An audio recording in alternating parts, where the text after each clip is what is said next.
Sometimes a game doesn't stay where it was made.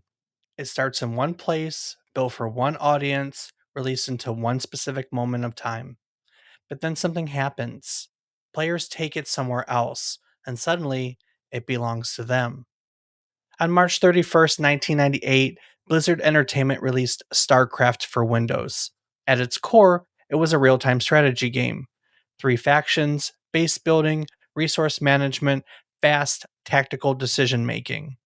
But even at launch, there was something different about it.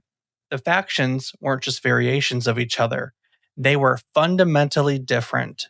Terran, Zerg, and Protoss didn't just look unique, they played differently.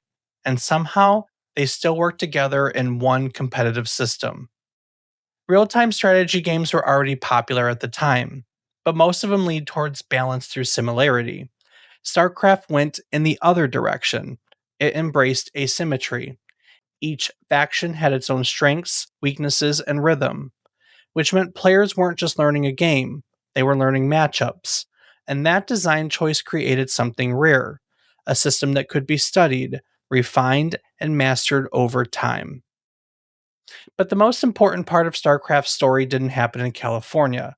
It happened thousands of miles away in South Korea. As broadband internet spread rapidly across the country, StarCraft found a new home. PC bangs, local gaming cafes became gathering places. Players competed, watched each other, learned from one another, and slowly something shifted. This wasn't just a game anymore. It was something people followed, something people studied, something people watched. By the early 2000s, StarCraft had become a national phenomenon in South Korea. Professional leagues formed, matches were broadcast on television, players became celebrities, and for many people, this was their first real exposure to what we now call esports. All of it built on a game that was originally just meant to be played at home on a PC. The most important part of a game isn't what it is when it launches.